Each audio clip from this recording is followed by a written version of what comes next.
The moment I heard my father's voice echo across the country club dining room, I knew my life was about to change forever, but not in the way I expected. "A seaman?" he said, loud enough for the entire table to hear.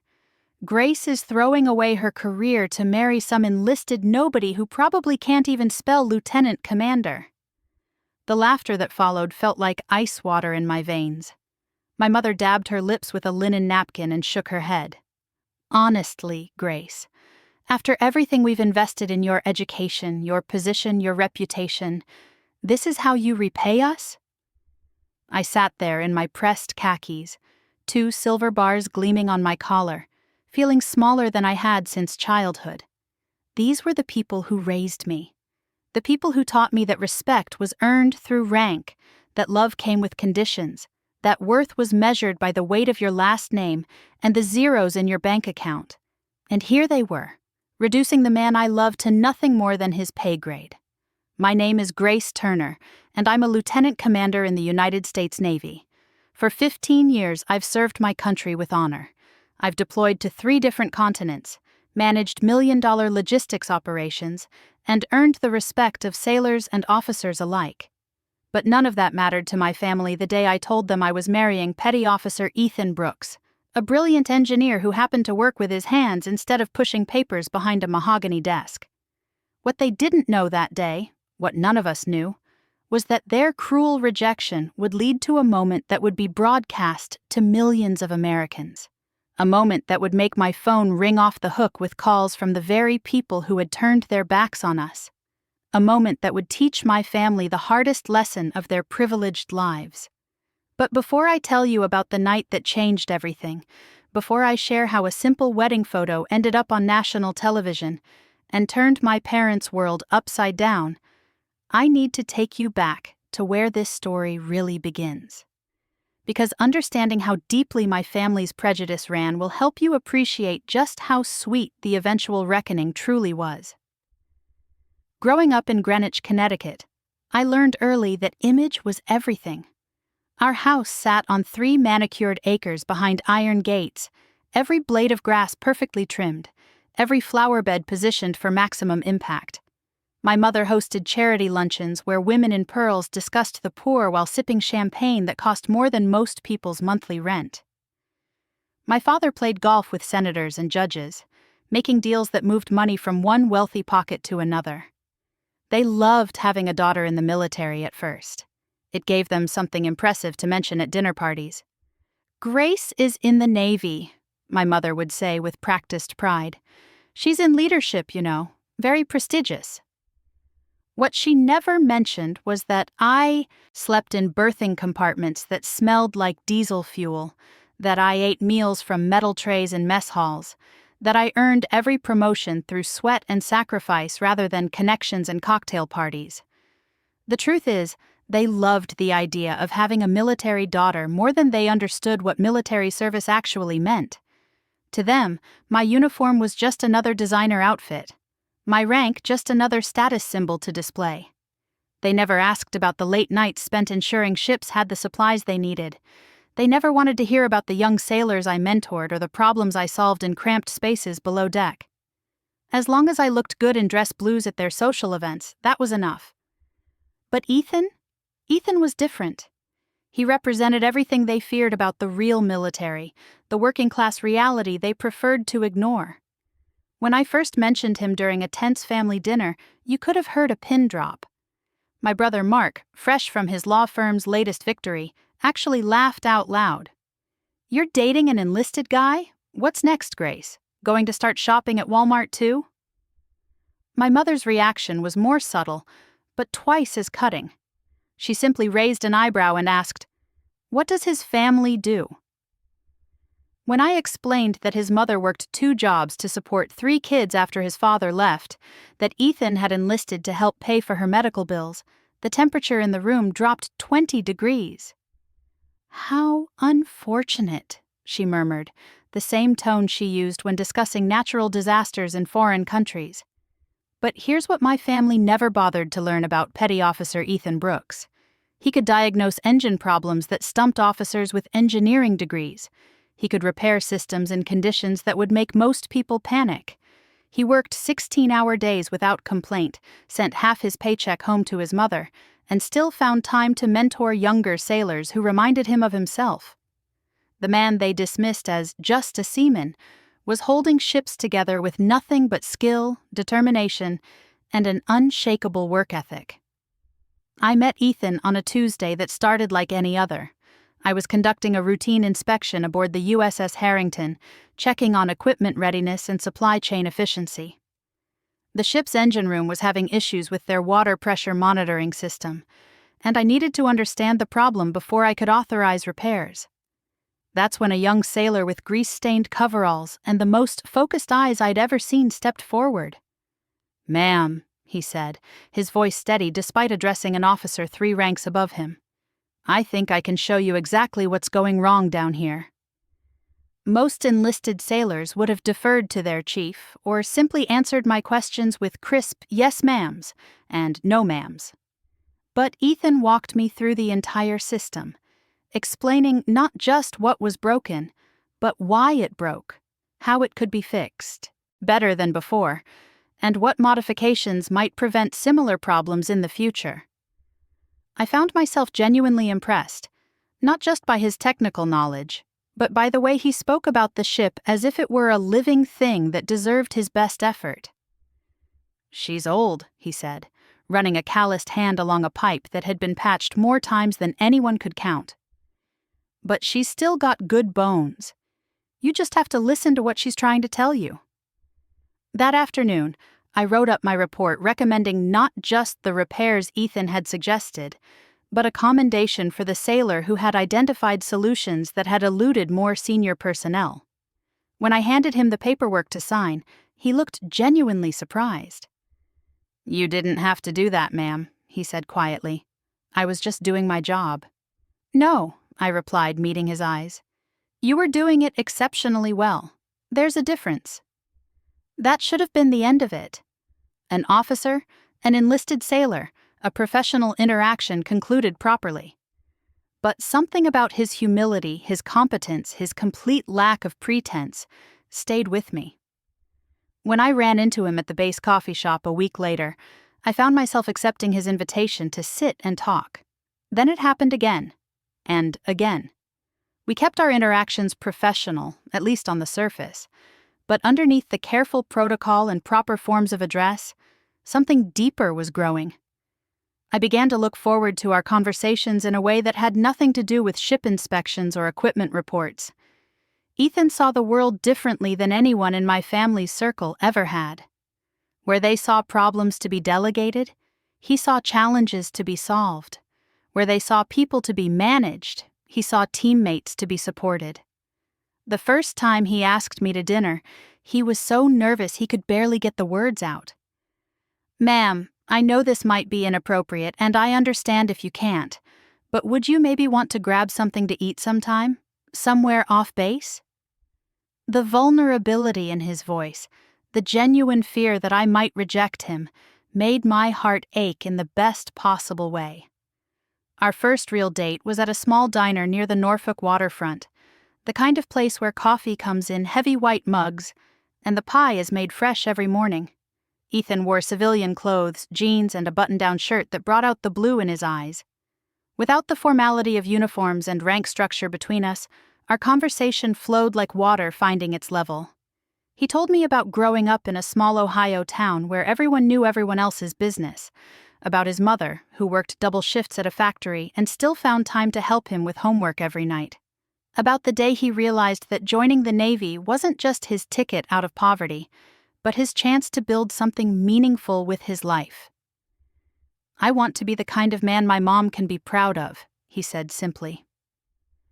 I shared things I had never told anyone in my family, about the loneliness of command, the weight of being responsible for other people's lives, about the imposter syndrome that followed me through every promotion, the constant feeling that I had to prove myself twice as hard because of my gender and my privileged background.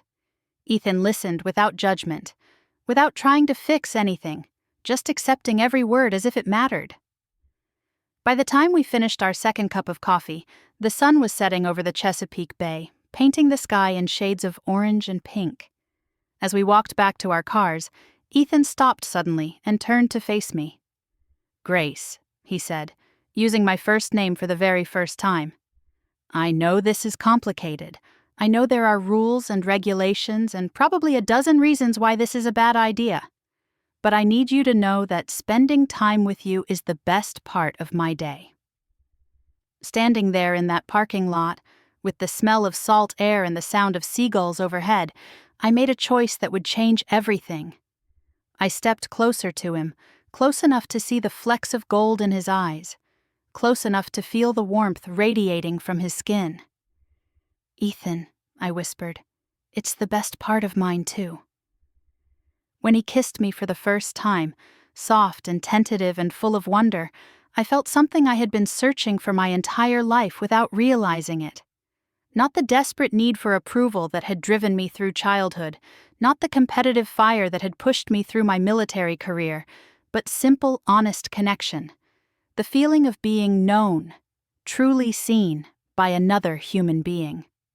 That night, driving back to my apartment with the windows down and the radio playing softly, I knew I was in trouble. Not because loving Ethan would be difficult, though it would be. Not because the Navy frowned on relationships between officers and enlisted personnel, though it did. I was in trouble because I was falling for a man my family would never accept, and I was starting to realize I didn't care. Our relationship deepened over the following months like a river carving its path through stone. Patient, persistent, inevitable. Every stolen moment felt precious, because we both knew how fragile it was. Not because of Navy regulations, those we could navigate, but because of the world I came from, the expectations that followed me like shadows even when I was 1,000 miles from Connecticut. Ethan never pushed me to choose between him and my family. That wasn't his way. He understood loyalty, understood the complicated bonds that tie children to parents, even when those bonds chafe like poorly fitted gear. But he also saw things clearly in a way that comes from growing up without the luxury of pretending uncomfortable truths don't exist. "They've never asked about your work, have they?" he said one evening as we walked along the beach at First Landing State Park.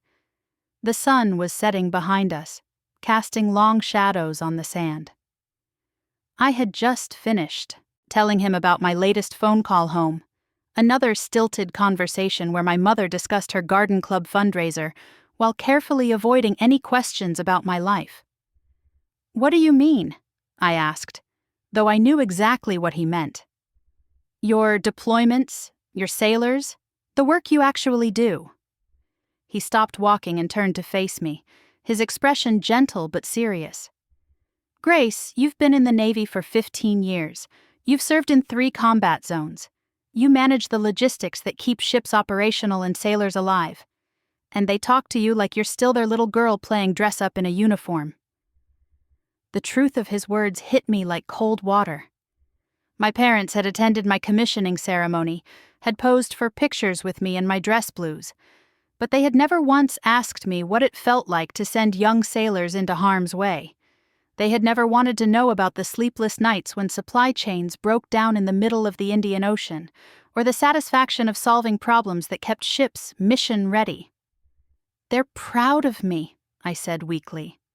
"They're proud of the idea of you," Ethan replied. "There's a difference." He was right, and we both knew it. My family loved having a daughter who was a naval officer the same way they loved having a house in the Hamptons or a box at the Symphony. It was another marker of their success, another conversation piece for their social gatherings.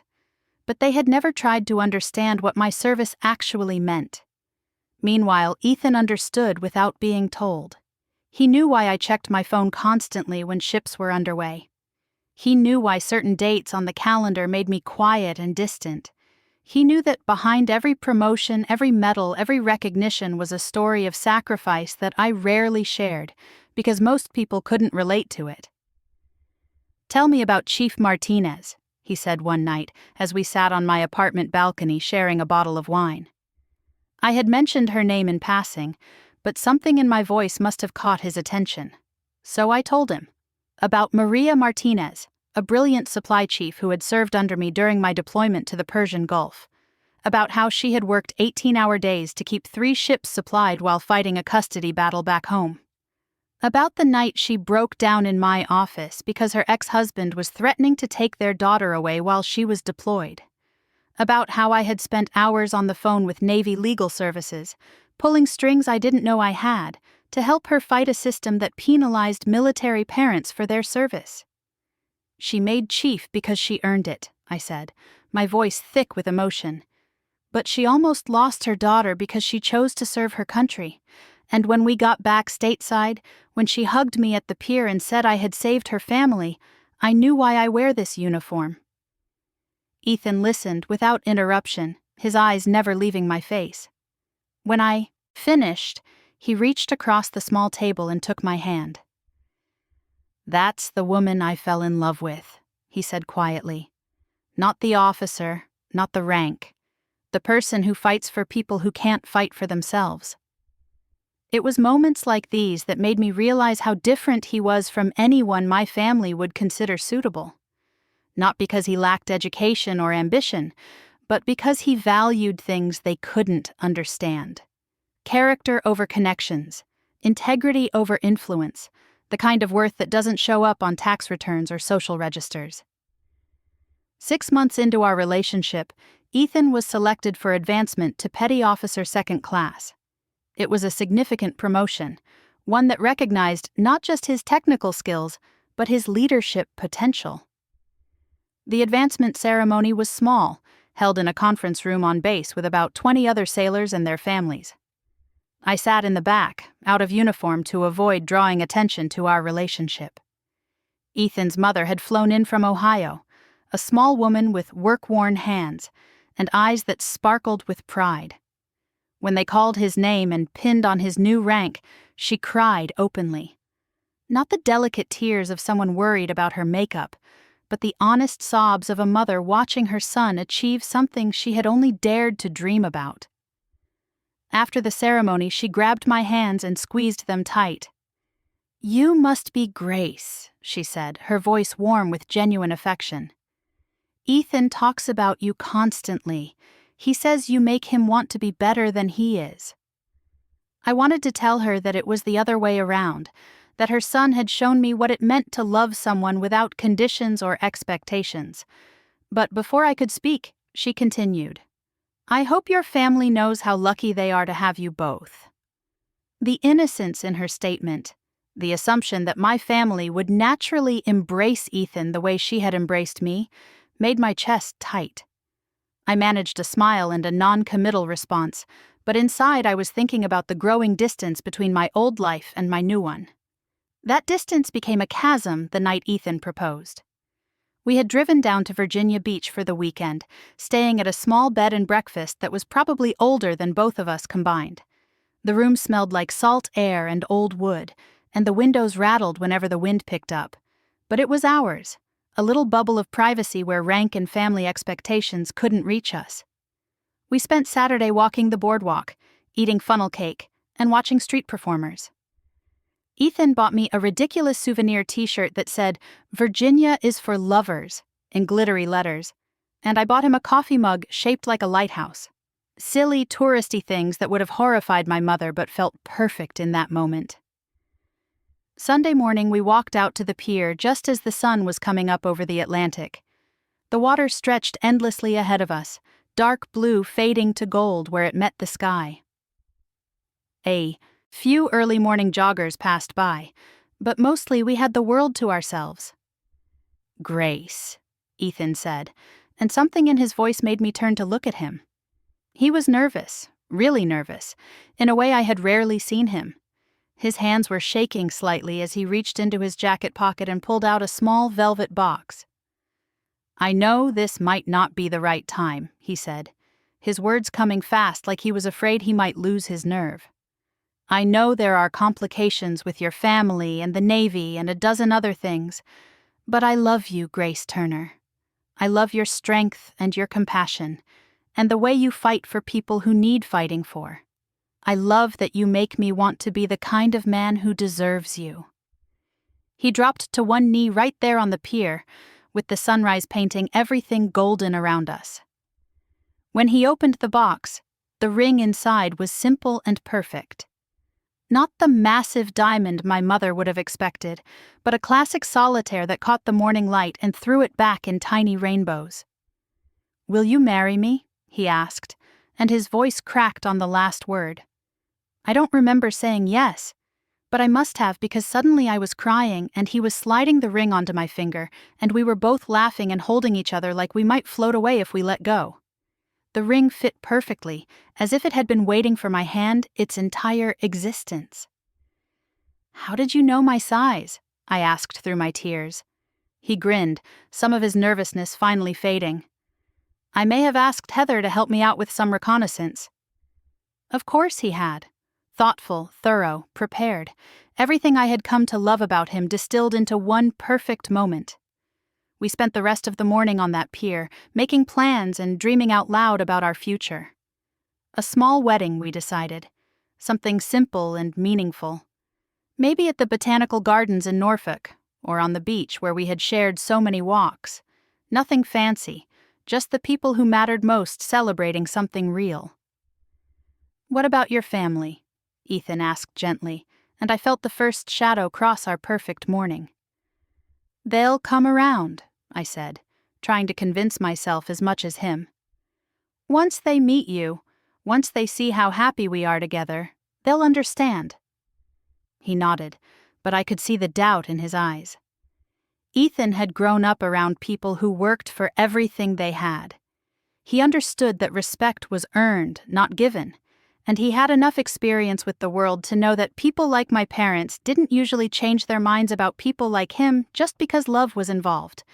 But I was still naive enough to believe that family loyalty would eventually win out over social prejudice. I thought that if I just presented our relationship the right way, if I emphasized Ethan's intelligence and work ethic and character, my parents would see past his rank and background to the man underneath. I couldn't have been more wrong. The phone call I made that afternoon, sitting in our bed and breakfast room with my new engagement ring catching the light from the window, was the beginning of the end of my relationship with my family as I had known it, and it was the first step toward a reckoning that none of us saw coming. When my mother answered, her voice was bright with the forced cheer she used when she was busy but trying to be polite. "Grace, darling, how lovely to hear from you. I'm just running out to meet the ladies for brunch, so I can't chat long." "Mom," I said, my voice steadier than I felt, "I have some news. Ethan proposed, and I said yes." The silence that followed was so complete I thought the call had dropped. Then, in a voice like ice cracking, she said, "I beg your pardon? Beg your pardon?" "Ethan proposed," I repeated, my voice catching slightly. "We're engaged." The silence stretched so long I could hear my own heartbeat. When she finally spoke, her words came out clipped and precise, the way she addressed servants who had disappointed her. "Grace, surely you're not serious about this." "I've never been more serious about anything in my life," I said, looking down at the ring on my finger. In the afternoon light streaming through the window, it looked perfect and right and permanent. "This is a phase," she said, her voice rising slightly. "You're lonely, you're stationed far from home, and you've confused gratitude with love. People in your position don't marry enlisted personnel. It simply isn't done." The words hit me like a slap. People in your position. As if my rank, my education, my family background made me too good for the man who had just promised to love me for the rest of his life. "Mom, you don't even know him." "I know enough," she said coldly. "I know he's enlisted. I know he comes from nothing. And I know that if you go through with this, you'll be throwing away everything we've worked to build for you." "Everything you've worked to build," I corrected. "This is my life, Mom. My choice." "Your choice affects all of us," she snapped. "Do you have any idea how this will look? What people will say? Senator Morrison's daughter married beneath her station? It will be the talk of every social gathering from here to Martha's Vineyard." There it was, the truth finally out in the open. This wasn't about my happiness or my future. This was about how my marriage would reflect on them at their precious social gatherings. "I need to speak with your father," she said abruptly. "Don't do anything rash until we can discuss this properly." The line went dead. I sat there holding the phone, staring at my engagement ring, feeling like I had just been transported back to childhood. Back to the feeling of never being quite good enough, never making the right choices, never living up to expectations I didn't understand or agree with. Ethan found me there 20 minutes later, still sitting in the same position. He took one look at my face and sat down, beside me, not saying anything, just being present in that steady way of his. "That bad?" he asked finally. "Worse," I said. "She wants to discuss it with my father before I do anything rash." He was quiet for a long moment, processing what that meant. "You know what this is going to cost you," he said softly, "if you choose me over them." I turned to look at him, this man who worked 16-hour days and still found time to call his mother every Sunday. This man who had earned every promotion through merit and determination. This man who loved me without conditions or expectations. "Ethan," I said, taking his calloused hand in mine, "they're asking me to choose between their approval and my happiness. That's not really a choice at all." But even as I said it, I could feel the weight of what lay ahead. The arguments, the ultimatums, the slow dissolution of relationships that had shaped my entire life. I just didn't realize yet how complete their rejection would be. The call from my father came 3 hours later. Unlike my mother's emotional outburst, his approach was cold and calculated. He spoke to me like he was negotiating a business deal that had gone south. "Grace, I've spoken with your mother about this engagement situation." Situation? As if love were a problem to be solved? "I understand you've become attached to this young man," he continued, "but I think you need to consider the broader implications of what you're proposing." "Dad, I'm not proposing anything. I'm telling you that I'm getting married." "To an enlisted sailor," he said, and I could hear the distaste in his voice. "Grace, you're an officer. You have a security clearance. You move in circles where reputation matters. This man cannot provide for you the way you're accustomed to living." "I don't need him to provide for me," I said. "I provide for myself. I have my own career, my own income, my own life." "A life we made possible," he reminded me sharply. "The education, the connections, the foundation that allowed you to achieve your rank. And now you want to throw it all away for what?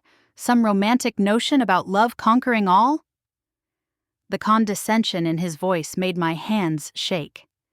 "Dad, Ethan is one of the finest men I've ever met. He's intelligent, hardworking, honest, and kind. He's everything I want in a partner." "He's everything you think you want," my father corrected. "But what happens when the novelty wears off? When you realize you're living in base housing instead of the home you grew up in? When you're shopping at the commissary instead of having things delivered? When your social circle consists of other military wives instead of the people who matter in this world?" Every word was designed to make me doubt myself, to make me question whether I was making an emotional decision that I would regret for the rest of my life. But instead of uncertainty, I felt something else rising in my chest. Anger. "The people who matter," I repeated slowly. "You mean people like you? People who judge worth by bank statements and zip codes? People who think that where someone came from matters more than who they are?" "Don't be naive, Grace," he said. "The world judges. Society has hierarchies. And you're about to place yourself at the bottom of one." "No," I said, my voice stronger now. "I'm about to place myself with someone who sees me as an equal. Someone who doesn't need me to be anything other than who I am." The silence that followed was different from my mother's shocked pause.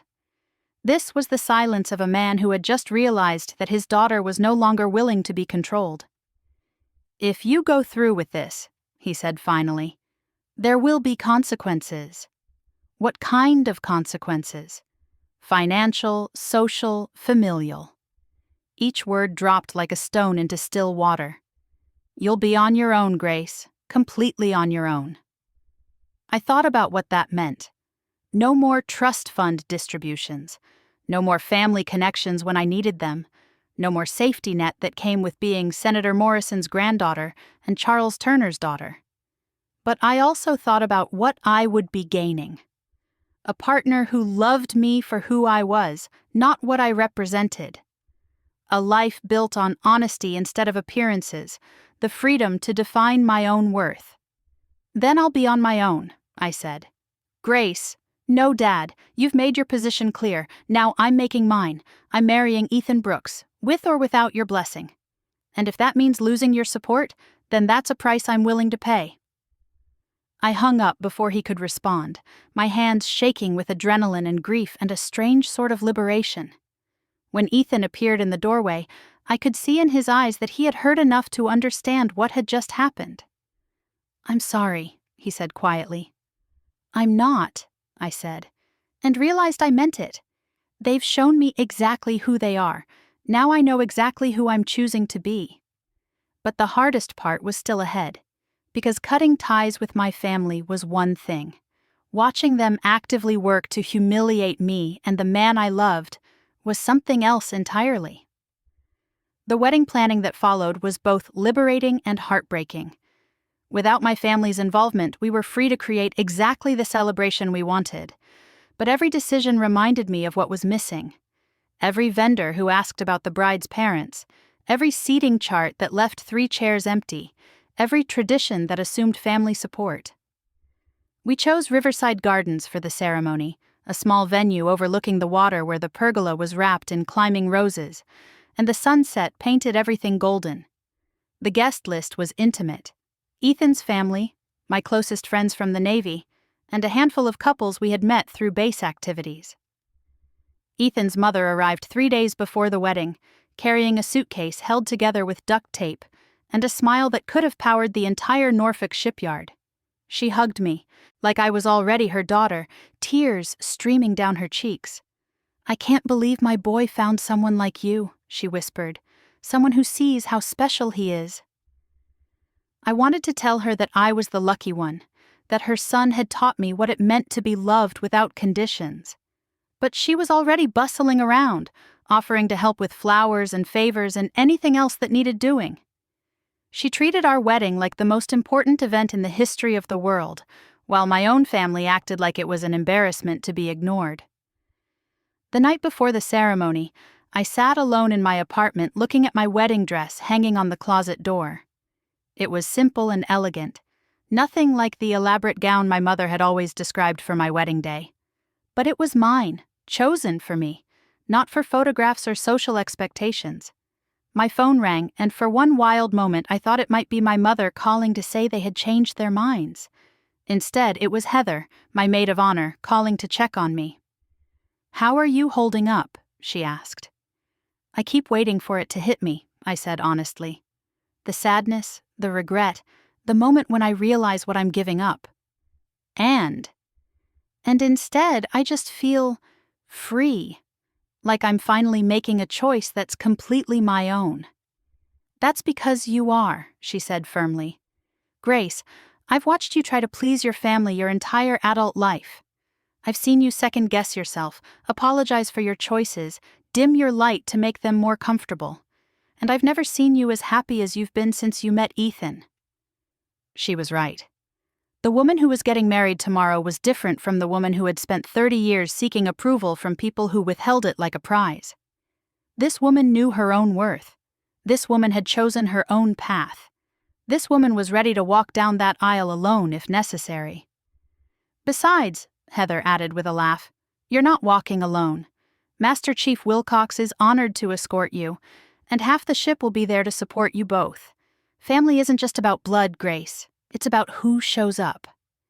The next morning dawned clear and bright, with just enough breeze to keep the Virginia heat from being overwhelming. I woke up in my apartment for the last time as Grace Turner and smiled at the thought that tonight I would sleep as Grace Brooks. The getting ready process was peaceful in a way I hadn't expected. No frantic mother checking every detail. No photographers capturing every moment for posterity. No bridesmaids competing for attention. Just me, Heather, and Ethan's sister Sarah, who had driven down from Maryland, sharing stories and laughter while we did our hair and makeup. When it was time to put on my dress, Sarah zipped it up while Heather fastened my grandmother's pearl necklace around my throat. Looking in the mirror, I saw a woman who looked confident and radiant, and completely at peace with her choices.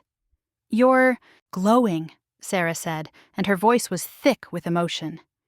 "Ethan is the luckiest man alive."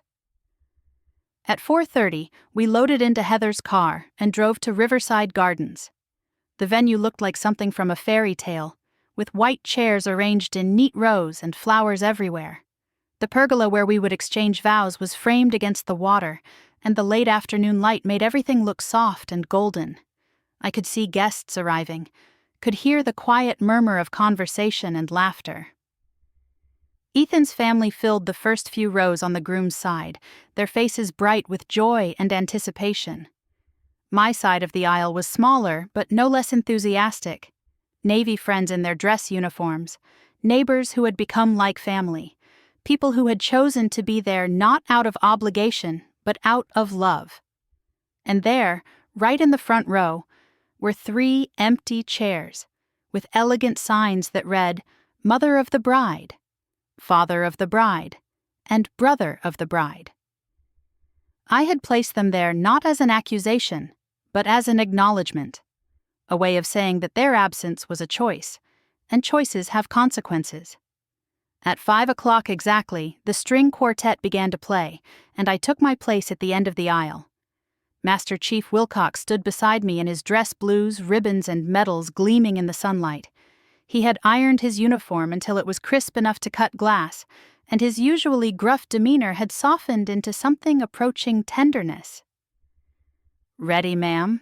he asked quietly. I looked down the aisle toward Ethan, standing beneath the pergola in his dress whites with the biggest smile I had ever seen.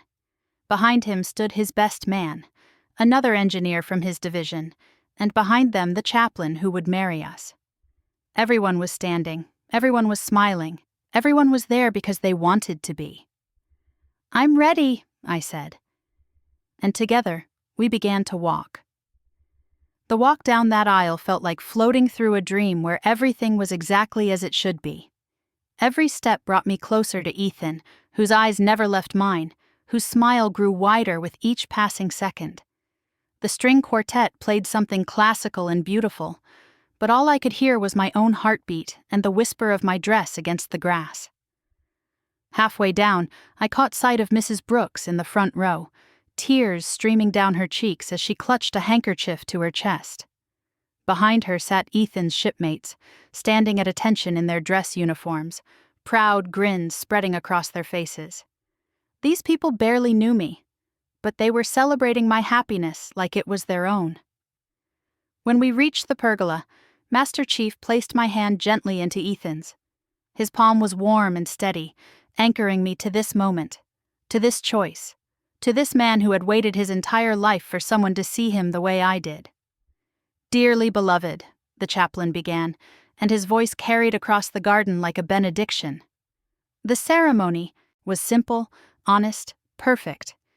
We had written our own vows, and when Ethan spoke about choosing me every day for the rest of his life, about building something real together, his voice cracked with emotion that made half the guests reach for tissues.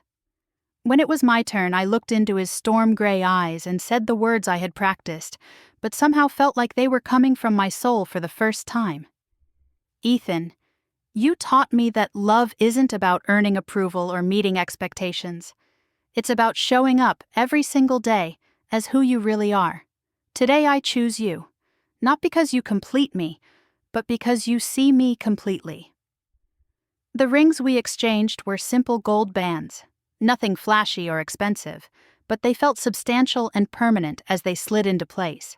When the chaplain finally said those magic words about pronouncing us husband and wife, the cheer that went up from our small gathering could have been heard across the entire base. Our first kiss as a married couple tasted like salt air and promises, and when we turned to face our guests, Rice and flower petals rained down on us like confetti.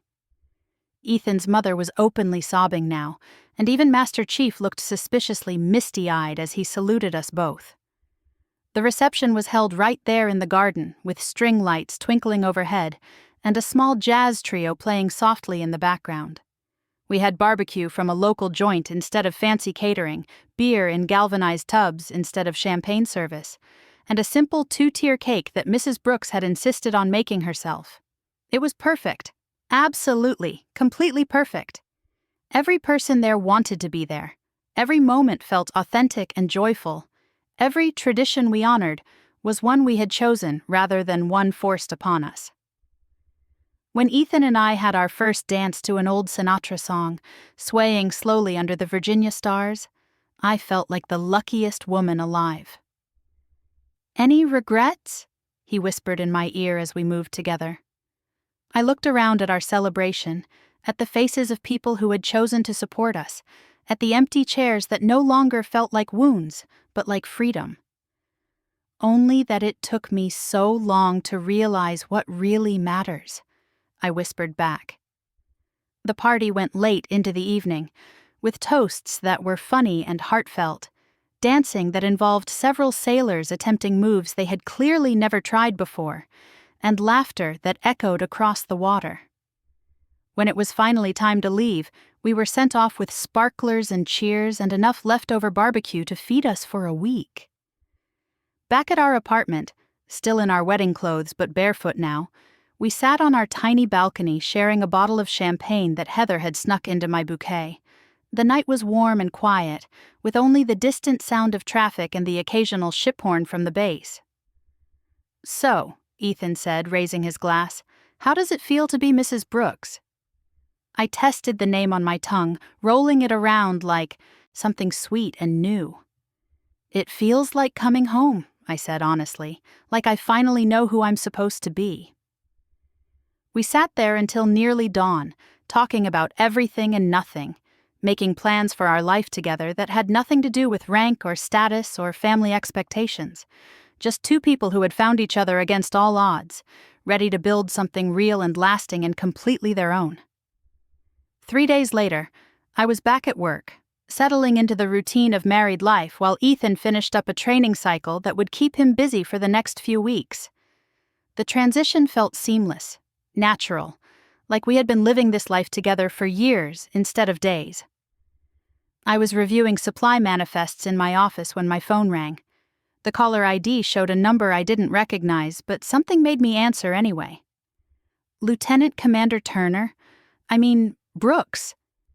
The voice was female, professional, slightly nervous. "This is Commander Brooks," I said, still getting used to my new name. "My name is Jennifer Martinez from Navy Times. I'm calling about your husband's recent innovation with the water pressure monitoring system.